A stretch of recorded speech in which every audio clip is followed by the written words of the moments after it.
Karibuni UK Swahili. Umefika kituo cha UK Swahili, tusemezane. Mada ya leo ni moja wapo ya vipindi vya siri rahisi za biashara. Natumai umekuwa ukifuatilia kuanzia siri ya kwanza. Tulianza kuweka vipindi vyetu YouTube kuanzia siri rahisi ya 20.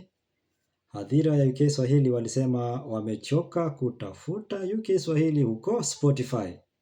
Na wakasisitiza sio simu zote zinawakubalia kutumia Spotify, haswa nchi za Afrika Mashariki.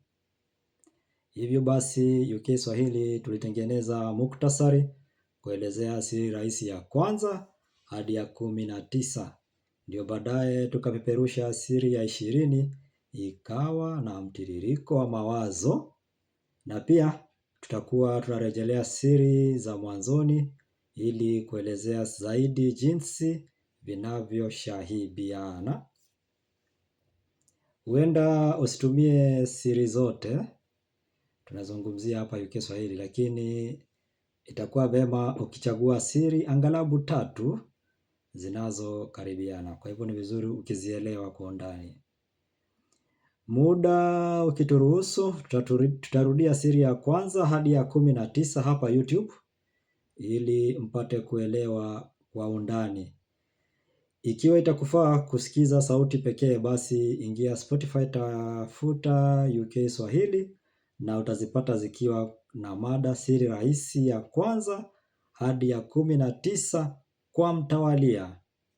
Ikibidi itatulazimu kuajiri watu ili kupunguza miradi ambayo imesimama kwa muda mrefu.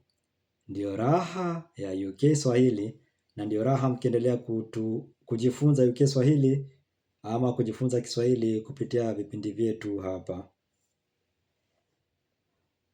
Nikikumbuka ya wiki iliyopita tukisema siri rahisi ya 20. Naomba msamaha, nilifanya makosa ya tahajia wakati nilielezea kuhusu neno runinga. Nikiweka sahihi na nikiweka farwanja, na tubaki kwa kauli moja.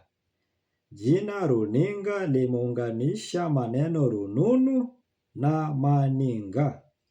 Maninga kwa Kiswahili cha jadi ilimaanisha macho.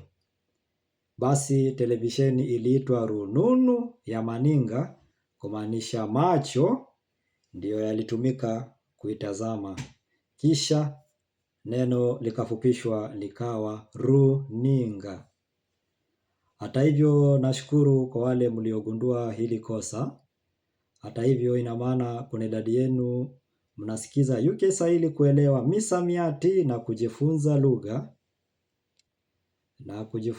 lugha sanifu ya Kiswahili. Zaidi ya kuelewa siri za biashara, tunakumbuka lengo la UK Swahili ni kutumia Kiswahili kwa mawasiliano ya kila siku.